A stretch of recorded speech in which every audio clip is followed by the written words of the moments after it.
In a dark room, 4 mercenaries drop dead to the floor, causing Andy to think about all the times she died and wonder if this is her last time. It all begins a day before in Morocco, when Andy meets with Booker to chat about a possible new job for them. Andy hesitates because she doesn't want to fight anymore, but Booker convinces her to at least come back to the hotel and see the others. On their way there, Andy notices some girls taking a picture that accidentally includes her, so she makes up an excuse to borrow the phone and deletes every evidence of their presence. At the hotel, they reunite with couple Nikki and Joe after a long time. All the guys want to take the job, but Andy is still hesitant because she doesn't trust Copley and they have a rule to never work with the same employer twice. In the end, they convince her to go with Booker to have a meeting with Copley just to see what he has to say. Sometime later, Andy and Booker sit outside at a cafe while Nikki and Joe watch from the hotel window just in case. Copley arrives and explains everything. He decided to take a break from the CIA when his wife got sick, but when she died, he couldn't bring himself to go back. Nowadays he pays himself for these kinds of jobs and wants their team to do this one. The mission would be saving some hostages in South Sudan, and when Copley says how they could help make a big difference, Andy finally accepts. Afterward, the team flies to South Sudan and waits for night to fall to strike. They silently kill all the guards outside one by one and then sneak through the fence to kill a few more. The building's door is destroyed with a small explosive, but when they make it inside, they're shocked to discover that there actually are no hostages. Andy realizes they've been set up right before a bunch of soldiers enter the room and open fire, causing the team to fall to the ground with blood spreading around them. Thinking the team is dead, the soldiers turn their backs, but soon the team's bodies start to heal rapidly and even expel all the bullets. The 4 of them soon get up from the ground and kill all the soldiers with a variety of fighting techniques, not caring if they get hurt in the process. All this is seen by Copley through security cameras, which Andy notices and destroys. The next morning, the team buries their bloody clothes in the sand and discusses their options. Andy says that they have to find Copley and kill him because they know their secret. They're centuries-old warriors with regenerative healing abilities who work to help people as mercenaries. But after they find Copley, she has decided she'll be done fighting for the world. Meanwhile in Afghanistan, soldier Nile of the American forces is on a mission to check on a group of women that might be held hostage by an enemy. When she finds them, they silently send her in the direction of the man, and Nile enters the building with her team, quickly shooting the guy in the chest. Then Nile moves to check on the body, but the man slices her throat. A teammate rushes to cover Nile's wound, but she still dies. At that moment, the team is sleeping on a train and they begin having dreams of Nile being killed while in the medic tent. Nile is alive and dreaming of the team in return. The team wakes up and realizes that these dreams mean that there's another one of them, which frustrates Andy because she wants to get this done quickly.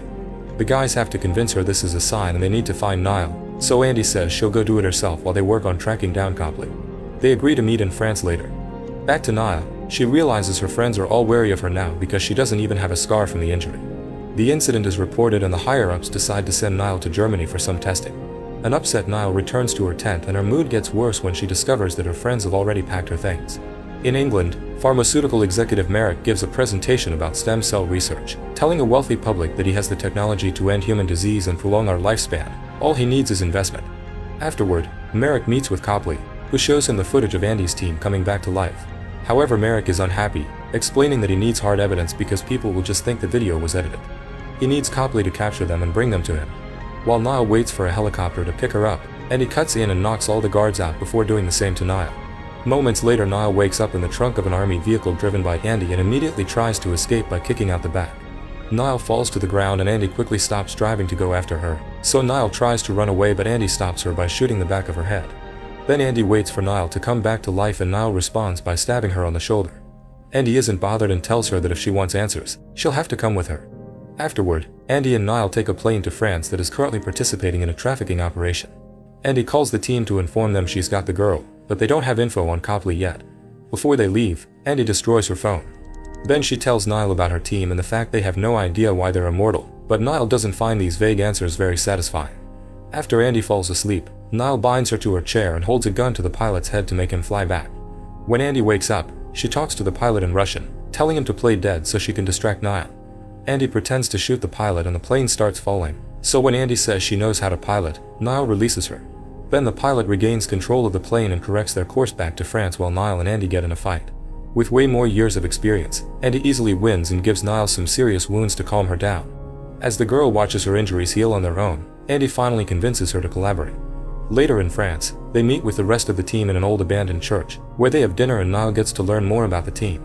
Booker became immortal in the 18th century, Nikki and Joe were enemies of the Crusades, and Andy says that she is the oldest but doesn't remember her actual age. The team also tells Nile that it is possible for them to die, but it is very rare. After an immortal has been alive for long enough, their wounds just stop healing, indicating it's their time. Afterward they all go to sleep except for Andy, who stays on a chair in the living room. In the middle of the night, Niall has a nightmare that wakes everyone up. She explains that she saw a woman in a coffin drowning in the sea, and the team tells her that was Quinn, another immortal that used to fight alongside Andy. Back then they had been attempting to free women accused of witchcraft, but they were caught and accused of witchcraft themselves. Soon the town realized they couldn't die, so they made a special plan. They separated the women and locked Quinn in an iron coffin, which was thrown into the ocean. Since then, Quinn has been drowning over and over, reviving and dying again forever. Upset by this story, Niall rushes outside and Andy follows her to tell her they're all she's got. Suddenly, they hear Copley's soldiers arrive. As Copley watches everything from a surveillance van, the women go back inside and discover that Joe and Nikki are nowhere to be found, and Booker has been blown up by a grenade, which takes a while to heal. Then Niall waits with Booker while Andy goes after the soldiers. Once again, she jumps into the fight without caring about getting hurt and defeats everyone in seconds, which causes Copley to go away in fear. Once it's over, the group packs their things and goes looking for another hideout. Meanwhile, Joe and Nikki wake up in a van surrounded by soldiers, who make fun of them for being a couple and keep them apart when they try to kiss. Soon the van takes them to an airport, but when the doors are opened it's revealed that Joe and Nikki have killed everyone while still being handcuffed. Copley puts them on a plane to England and takes them to see Merrick, who stabs them for fun as he explains that he'll put them through experiments until he figures out how to make the human lifespan longer. Next, Nikki and Joe are sedated and sent to a lab while Merrick demands that Copley bring in the others too. Back to Andy, she, Booker, and Niall take shelter in an abandoned mine, where Niall is shocked to find all the old treasure and original art they hid there. While Booker tells Niall about his dead kids and the pain of living forever while their loved ones die, Andy realizes that her wounds aren't healing. She leaves the mine to drive to a pharmacy in town, where she buys medical supplies and is surprised when the cashier offers to help dress her wounds in the back row. When Andy asks why the woman is helping a stranger without asking any questions, the woman says that she expects Andy to pass on the act of kindness to someone else tomorrow, which leaves Andy thinking about the people she's lost. In Merrick's lab, Joe and Nikki are kept strapped down to chairs while the doctors keep taking samples. Copley points out that Merrick has all the samples he could ever need, so they don't need to hold the duo hostage anymore, but Merrick says he'll do whatever he wants and he won't stop until he has results. Nikki tries telling the doctor that people have done the same experiments on them in the past and it's never worked, but the doctor ignores it. Sometime later in the middle of the night, Niall wakes up from a bad dream and decides to go outside for fresh air. She finds Andy going through her phone and Niall shares some stories about her family, but Andy sadly doesn't remember hers. Soon Booker meets with them to say that he's found Copley's location and they immediately head off. When they arrive at the address, Booker leaves to scout the area while Andy gives Niall a weapon. However, Niall announces she doesn't want to help, saying she wants to spend as much time with her family as she can before it's too late. Andy decides to let her take the car, only asking her to get rid of the rest of the weapons on the way. Once she's far enough, Niall opens the trunk and realizes Andy took the wrong bullets for her weapon. At the facility, Andy and Booker sneak inside and go upstairs to find Copley. They immediately hold him at gunpoint, but suddenly Booker shocks Andy by shooting her in the side and restraining her.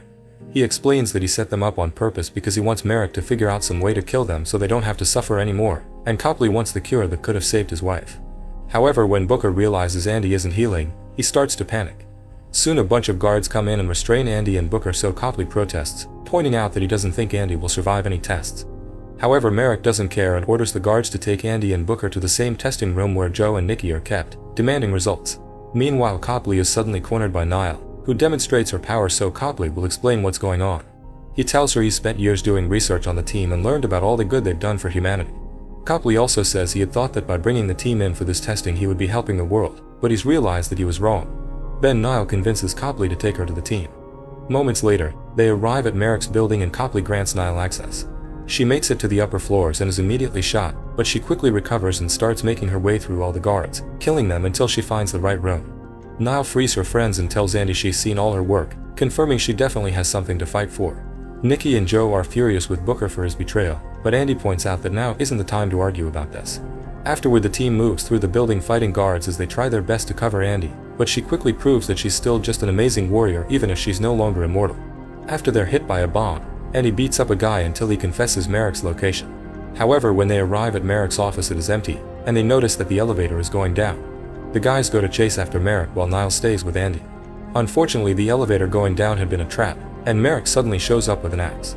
Copying the trick from the plane, Niall pretends to shoot Andy, who quickly jumps on a distracted Merrick to steal his axe and hit him before Niall tackles him. They break through the window and land on a car, which kills them both. Soon the guys come to help Niall out, and once Andy joins them, they leave together before the cops arrive. Sometime later, Booker waits outside while the team has lunch and discusses what Booker's punishment will be for his betrayal.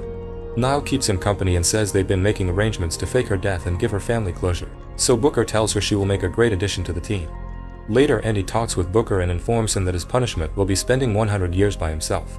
Since Andy is mortal now, this means they'll never see each other again, and they say goodbye with a hug. Afterward, the group confronts Copley to tell him that his punishment will be working for them by getting them jobs and deleting all evidence of their existence. 6 months later in France, Booker returns to his apartment and is shocked to find Quinn there. Make sure to subscribe and turn on notifications so you can watch more videos like this. Thanks for watching.